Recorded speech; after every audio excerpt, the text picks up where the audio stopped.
Hello, everybody. Welcome back to the Sleep Sleeper series. I've already kind of collected the Pokemon and made breakfast for the day, and look at that, another proc on the Raticate. I should be doing all right for energy then. So that's kind of good to see. Anyway, let's get right into the sleep session review.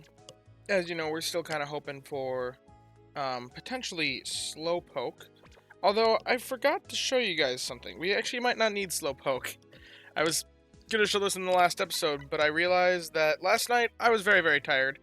Uh, you can probably see it in that video.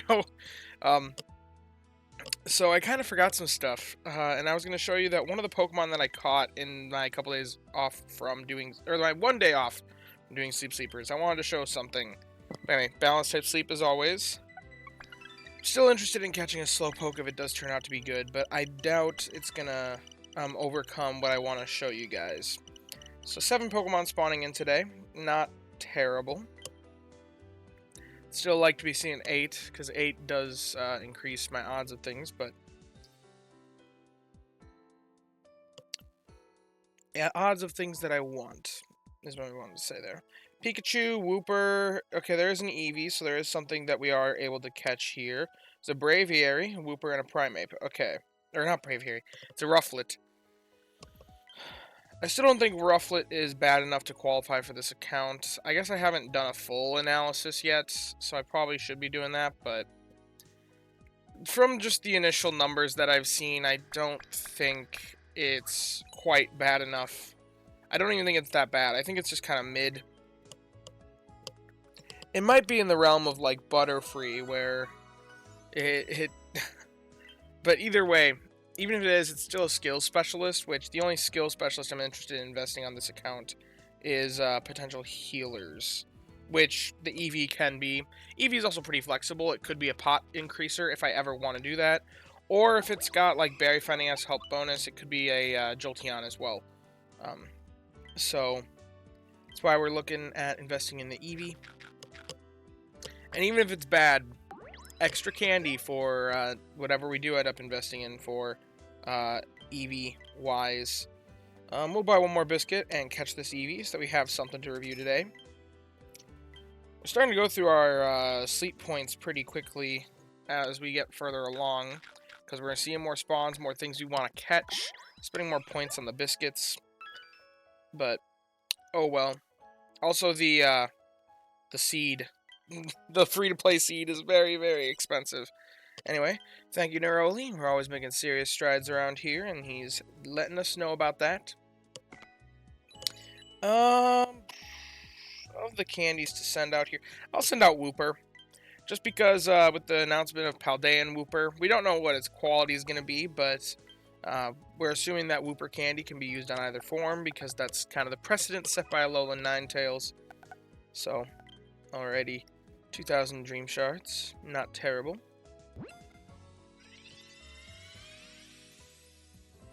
Alrighty, Eevee, what you got? Lax Nature. I think that's like energy up, skill down, which if that's the case, then this thing's useless. Yeah, woof. I was right about that. It's got Research XP bonus, though, but honestly, I'd rather see Dream Shard bonus. This thing's probably useless. Because if I'm going to run them on a Sunday night, Dream Shard bonus is the one I'd prefer to be running. So, unless it's got the sleeper combo of both of them, not really interested with just Research XP bonus.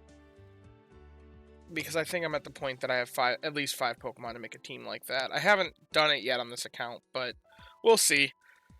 I'll piece them together sometime.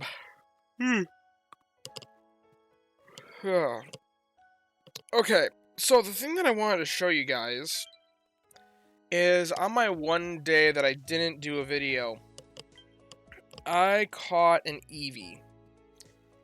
And that Eevee, let's see. It's this Eevee, I believe, because that's the one we just caught over there. If it would ever load, here we go.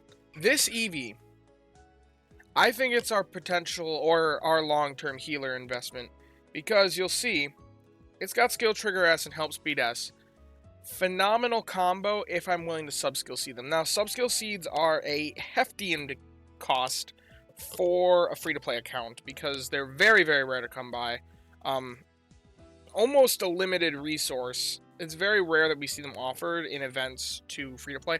I don't even think we've had an event yet where they gave a sub-skill seed out. So, realistically, sub-skill seeds are a limited resource that's only available through badges. And I don't think I have any badges coming up that have sub-skill seeds because most of them come through just the Master 20 achievement. Now, I don't even have one stockpiled yet, so most of its life we'd probably be just looking at Skill Trigger S, Help Speed S, or just Skill Trigger S with a skill up nature, which is not that great, but it's got long-term potential, which is really what I'm looking at for the healer on this account, is that long-term potential, and having Skill Trigger S and Help Speed S being able to be sub-skill seeded, and eventually that helping bonus at level 75. That's the big thing. Yes, level 75 is, like, a long ways away. It's not going to be around here anytime soon, but I look at this and I'm like, okay, this is viable at level 50. It's viable as early as level 50. In fact, let's do a quick production comparison here. I haven't done this yet. Or I did it like briefly on my phone because where I was at I didn't have access to my computer. So if we just say I did that because it would be the healer. It wouldn't have an additional healer running. I wouldn't be using Good Camp Ticket because it's a free-to-play account. Roughly 2.5 hours of wait time. If I run this healer as a Leafeon at level 50, it's interestingly got energy recovery bonus, which isn't really that useful, but kind of nice if any of my Pokemon have energy down, especially since this guy's job is energy. So it's not a very good skill, but it's funny that it just plays even more into what it's trying to do, which is energy recovery. And then eventually level 100 inventory as well, which is also good on skill specialists. But a skill up nature, XP gains down, sassy nature, one of the best natures for that we'd probably get to like 500 hours slept pretty quickly if I max out its skill.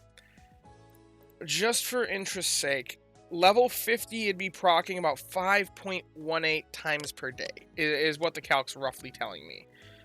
If I was instead to be collecting constantly, 5.37. I believe the number that I said was 5.2 was my minimum for investing into a healer. So this thing surpasses my minimum with potential sub-skill seed investment. To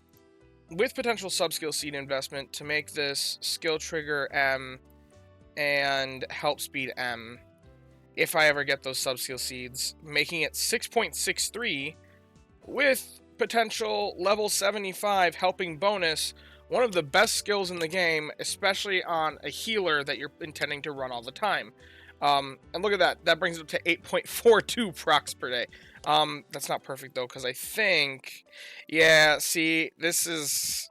Okay. Procs per day, 7.13. That's more accurate to the number of procs per day.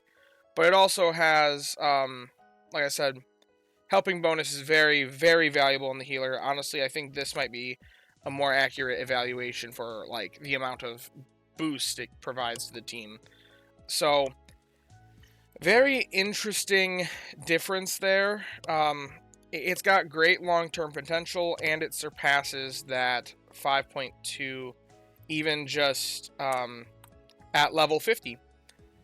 Now, before that point, it will be kind of rough. If I say this guy's only level 25, it's not going to be providing that much boost to the team. 4.69 times per day at level 6. Oh, I also realized it's AAB. I do kind of... if this were an account that could actually make that top-tier dessert, then that'd be kind of funny. AAB list is kind of nice. Just having milk and cacao is nice for desserts. I guess I should put that in.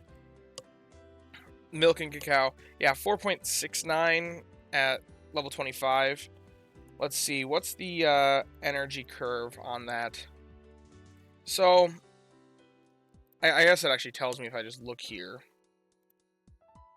The energy curve is an estimated 1.9192. I know that the base is like 1.5477 is the number that I usually use, so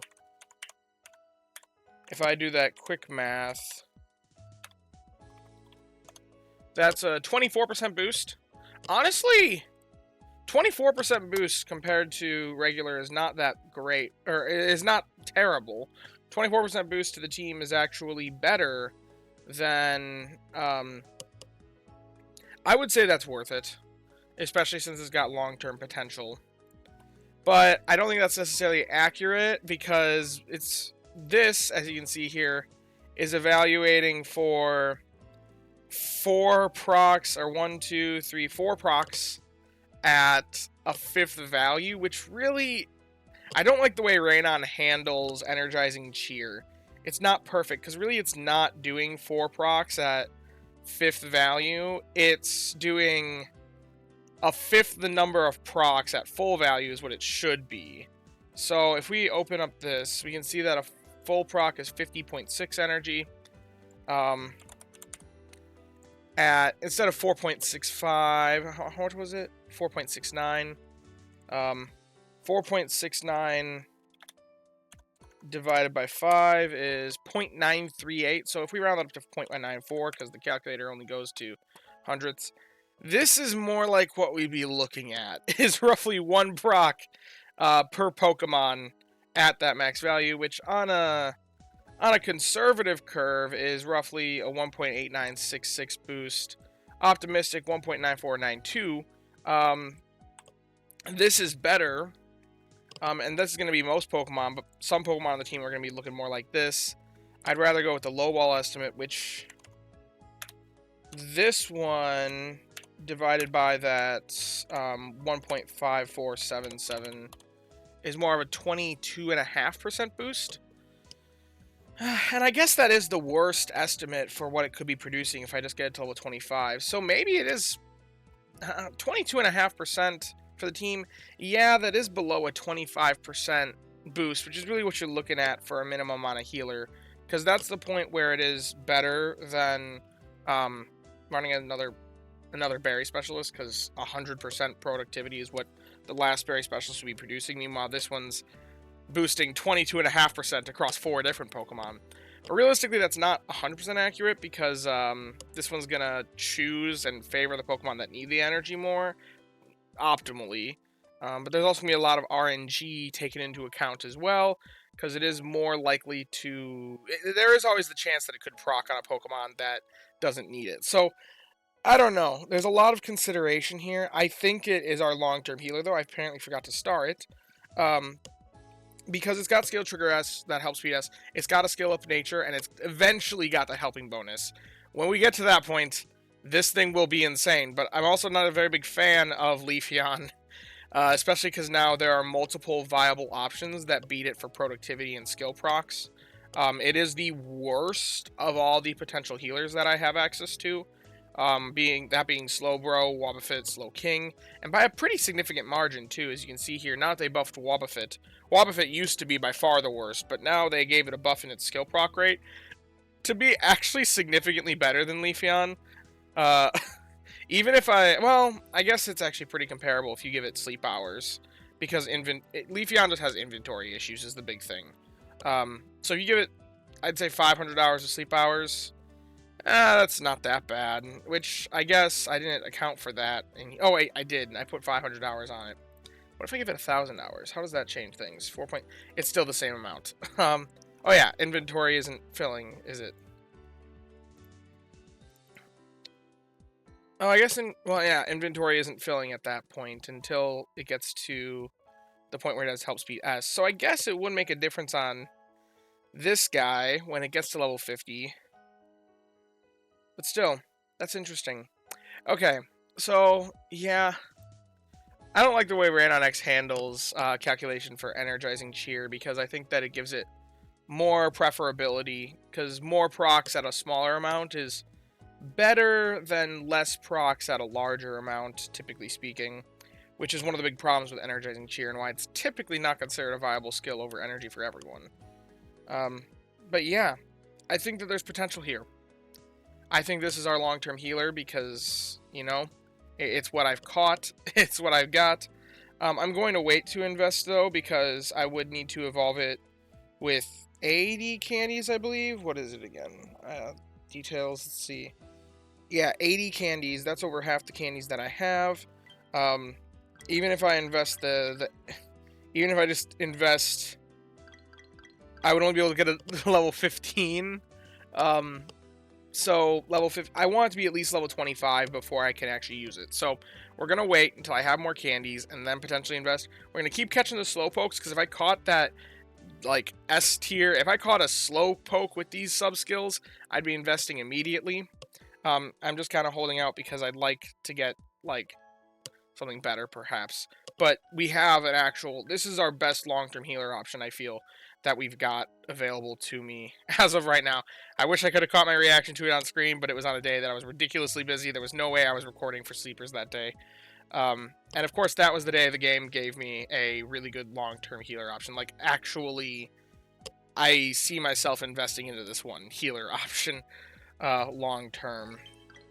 But anyway, that is pretty much it for today. If you have enjoyed the video, then be sure to leave a like and subscribe, as always. And as always, I thank you guys for watching the video and hope that you have a wonderful day. Bye-bye now.